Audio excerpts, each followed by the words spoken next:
this. How many people will die? And how many fish will die? And what will be radiated? And who will live? Now, if they destroy so much, what will we have? We are the future. We make the future. If they destroy it before we can have it, what do we have? Nothing but death. So we don't want this bomb.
In 1995, no political issue got as many Australians out onto the streets as French nuclear testing in the Pacific. Young people, in particular, mobilised in numbers not seen in years. When the tests were announced, high school students in Canberra disrupted classes to protest. Rallies and pickets outside French consulates around the country followed. On Bastille Day, at least 40,000 people in different cities marched and rallied against nuclear testing. On the 50th commemoration of the bombing of Hiroshima on August 5 attracted even larger crowds, over 50,000 nationally. Out of these demonstrations, anti-nuclear action groups were formed in many cities. High school students in particular were quick to form networks for organising walkouts and rallies. In Brisbane, high school students produced a magazine with resistance called Student Independent, which gave students a campaigning voice. In September, 10 students at Aspley High School attempted to address their school assembly on the issue of nuclear testing, but they were silenced. When they tried to organise a walkout, they were suspended by the school principal. Resistance and Student Independent offered the students support, and they were able to take their case to the media. The denial of students' rights was publicly exposed, and eventually the school administration backed down. Although resistance did not know about the students' action until after it had happened, the news media portrayed resistance as outside agitators responsible for causing all the trouble. The students themselves refuted this, defending resistance's helpful role. But the image of resistance as outside agitators was presented again when resistance showed support for a high school walkout organised by students of St Rita's College. When resistance called on all students to join the walkout, the organisers decided to have an exclusive delegated rally instead. Brisbane's Mayor Jim Sawley was only too happy to provide City Hall as a venue. Despite this, resistance went ahead with the walkout. This gathering today addresses more issues than just nuclear testing.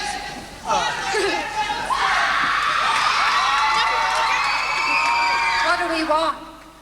Stop the bomb. When do we want it? What do we want? When do we want it?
And in Brisbane, it will be up to individual schools to decide whether they let students abandon classes for a mass anti-nuclear protest on Thursday.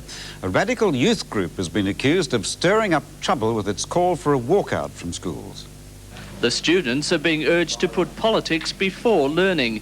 In radical leaflets and newsletters sent to dozens of schools, they've been told to ask their parents and teachers for permission to attend the city rally, and if they say no, to go anyway. We hope my schools will support this, but if they don't, then we are saying walk out. It's the same issue that saw 10 students suspended after they walked out of an assembly at Aspley State High School last month.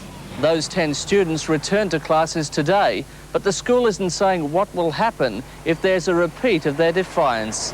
Principal Ian Isaacs says this time students with a note from parents will be allowed to join the protest, but he's not impressed by the call for a mass walkout. You know, we cannot have outsiders influencing our students by saying, well, just ignore what your parents say, ignore what the school says, and just follow our own agenda. But first at 5, thousands of Queensland school students walk out of class to protest French nuclear testing. 2 huge rallies were held, one sanctioned by school principals and the second led by the left-wing political group Resistance. Peter Kelly reports many students directly defied teachers to take part. About 2,000 students gathered in King George Square for the resistance rally. Many had the consent of parents and teachers, but many did not. It was the noisiest rally Brisbane has seen in recent years.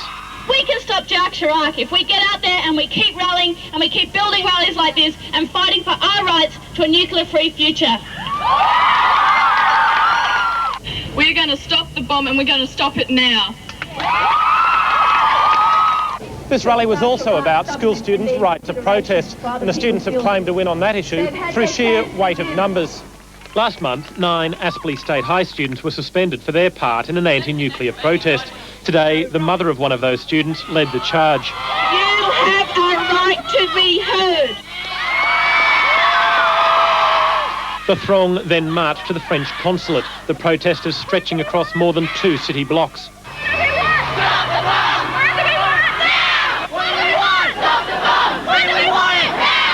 At the consulate, a roll call condemning those schools who banned a student walkout.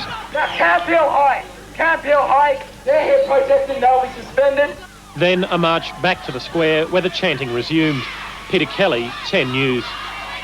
And inside City Hall, similar scenes, however more controlled. A show of force from hundreds of high schoolers wanting to get their message across. We are the future of the world and of this country, and our children will be the future. But to get inside, they had to pass through a security check.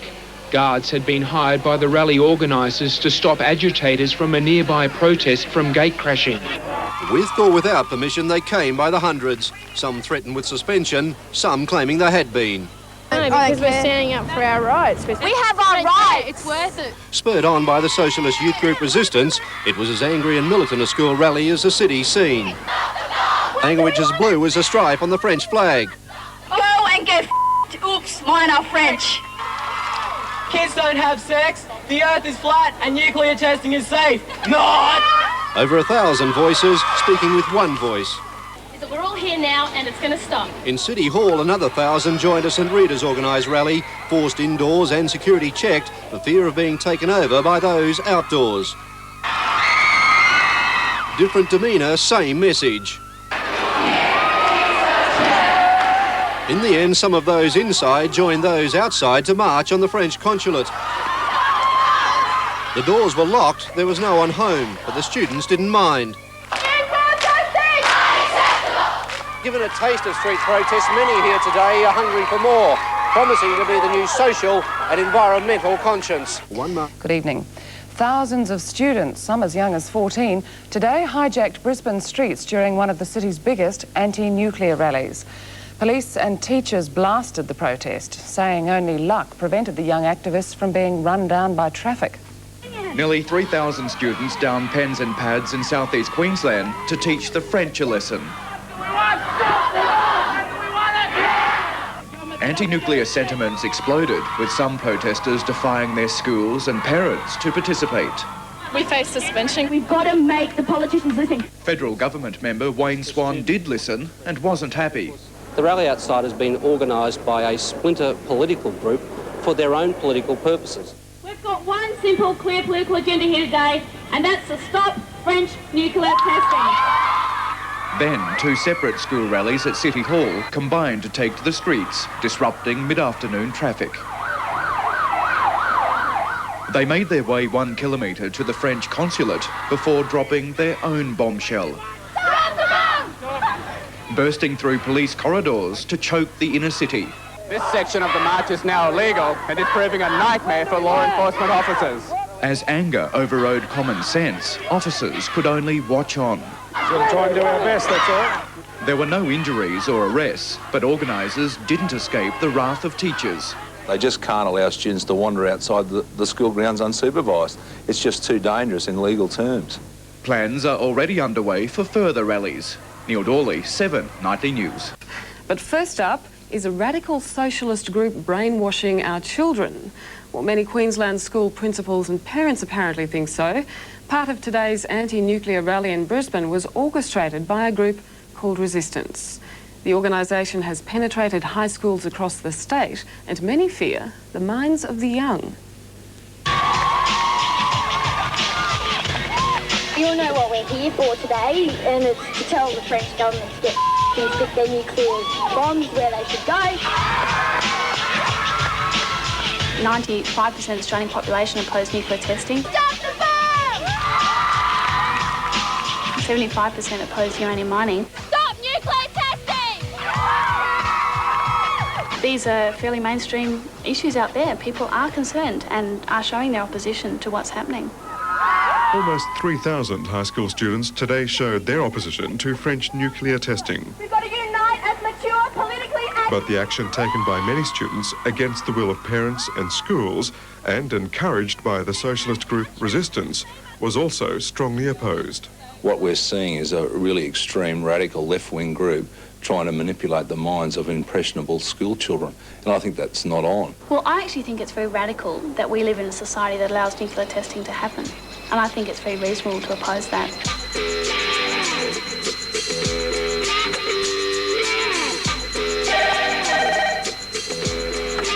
Hello. Okay, there's a rally at 1 p.m. at King George Square, and then we're marching to the French consulate at 2 o'clock. Resistance believes it's suffering an image problem. Rather than the sinister manipulators of young minds, its members claim to be the champions of causes society and big business have ignored. Well, it looks like we've got about 30 schools attending, so it's possibly more than 1,000. Resistance aims to fundamentally change society. We want to create a world where people and the environment come before the profits of big business. The group has its roots back in the 60s when high schools across the country banded together to protest against the Vietnam War. Like then, today's demonstrators ignored rules to focus public attention on their cause. Well, if you're going to change the world, sometimes you do need to break the rules. I think the lesson of the big anti-Vietnam War movement, which was successful and did bring the troops home from Australia, was that sometimes young people did have to defy authority. They had to defy authority to change what was happening. And I think now we can say in retrospect, well, that was totally the responsible thing to do. How do you feel about the issue of French nuclear testing? I reckon they should go get stuffed. It shouldn't be done. It's our future and they're just wrecking it for us. We're the conscience of this state. We're the people that can make a change because the governments at the moment don't care. Well, I think they're acting extremely irresponsibly, and when you look at the age of some of these students, I think what they're doing is extremely dangerous. Well, I think that's very patronising because actually the high school students have made this decision themselves.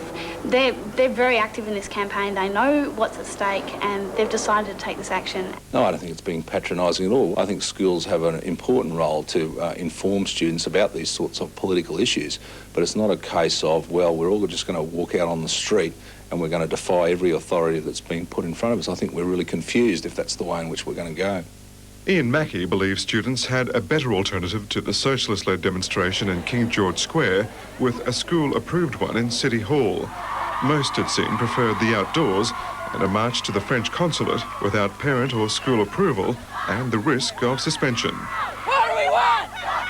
When do we want it? Now! I believe we've got to work within rules, and it's important that students understand that there are rules and there are regulations, and as they're growing up, they are going to be exposed more and more to rules and to regulations. Well, I think we're dragging students down a very negative path, and that is the way to get a result here is to really kick over all forms of authority. What do we want? When do we want it? Now! What do we want? Resistance believes strong threats call for strong action. We're asking high school students to show their opposition to that in the strongest way that they have at their means, which is to leave their schools, to attend a rally, to show that they're very concerned about these issues. I have a great deal of sympathy for what they're doing, but I think what they're doing is cutting off their nose to spite their face. The very people who would support them in this are the very people who they're trying to attack, and that's school teachers and the school setting and their parents.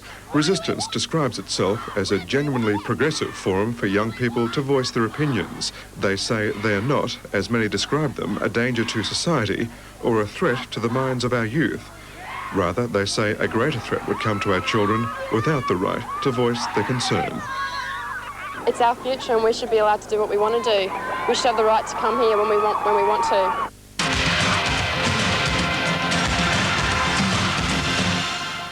That story shortly, but first tonight, are they politically aware and socially concerned young citizens, or just children, manipulated by socialists on a recruitment drive? They're the new generation of Queensland school children who recently abandoned their classrooms for a street march against French nuclear testing. Street marches and noisy agitation was once the preserve of university students. I know, I was there. But now the schoolies are at it. What's the world coming to? Who's behind it, you might ask?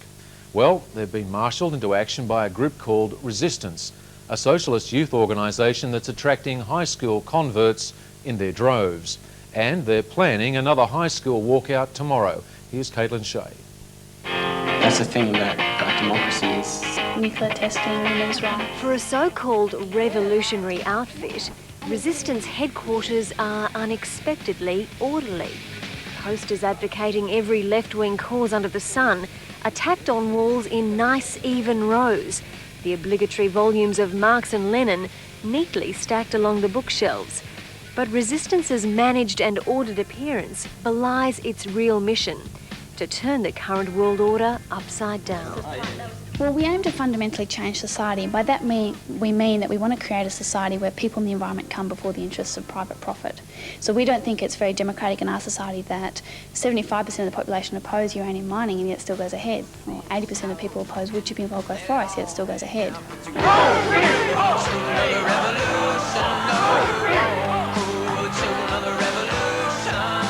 Resistance goes back to the 60s and the days of the Vietnam War protests.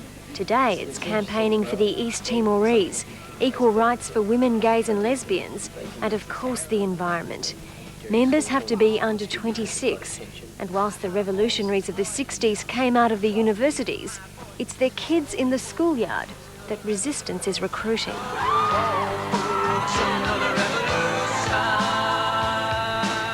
basically I decided a couple of months ago now that I was interested in leftist politics, basically because I saw some of the troubles of a current capitalist society.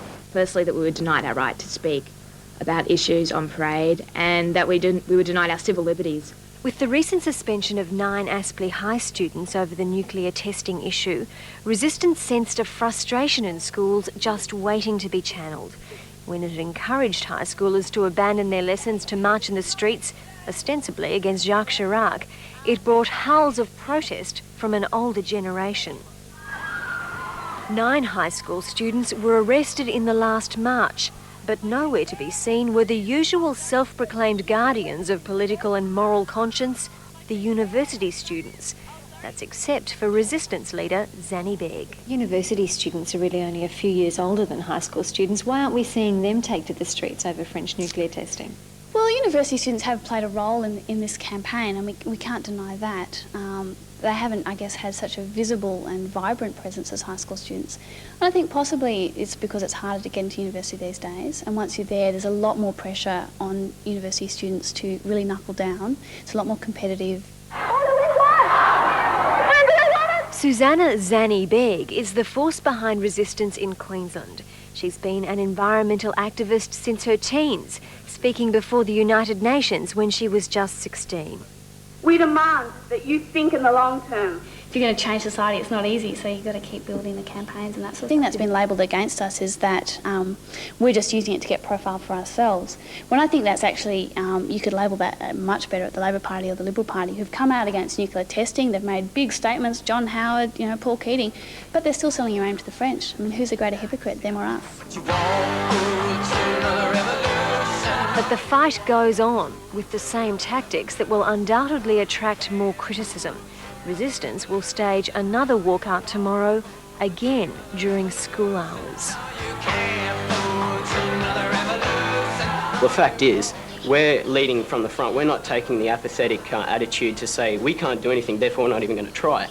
And it's a defeatist attitude. And, why not do it, though, out of school hours? Right, well, as I said, by doing it in school hours, we were attracting attention to our cause, and I think that was a good way of doing it. What will the student walkouts achieve other than raise the profile of Resistance and Zanny Begg?